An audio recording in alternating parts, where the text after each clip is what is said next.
Salam aleyküm, sabahınız xeyir dostlar. Yenə də dolma ilə günümüzə başlayırıq inşallah.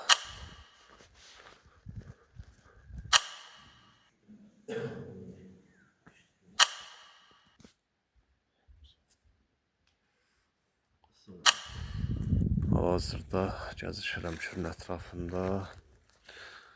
Belə bir zamanında xarab olmuş gəmi var. Təmiz tələf olub.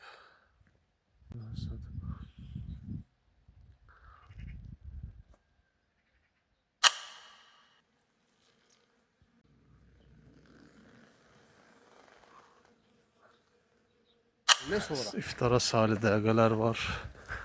Valihlə gedirik Nəfəri? məscidə inşallah. Rabbinnas, malikinnas, ilahinnas, müşərrəs. Onnas ellezî yusfisu fî sudûrinnas minel cinneti vannas. Bismillahirrahmanirrahim. Bismillah. Maşallah. Ay maşallah. Maşallah. Allah bərəkət versin. Allah qəbul eləsin.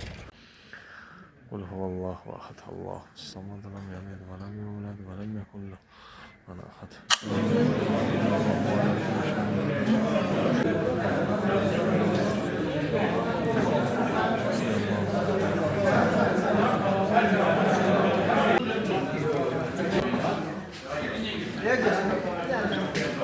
أشهد أن محمدا رسول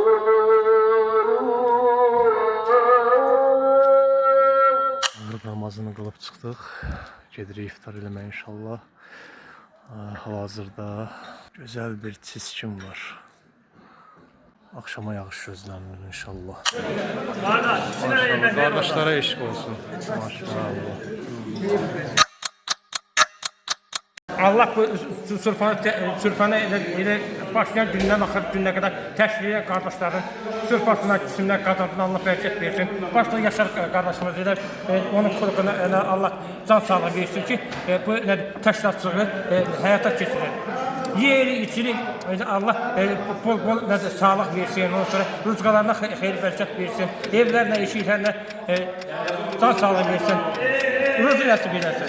Allah Yaşar qardaşım başda olmaqla evli işinə rızq nəsib eləsin, malına, mülkünə bərəkət versin.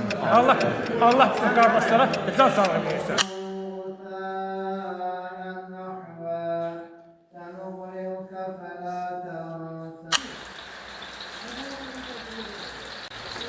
Qəşəng yağır maşallah.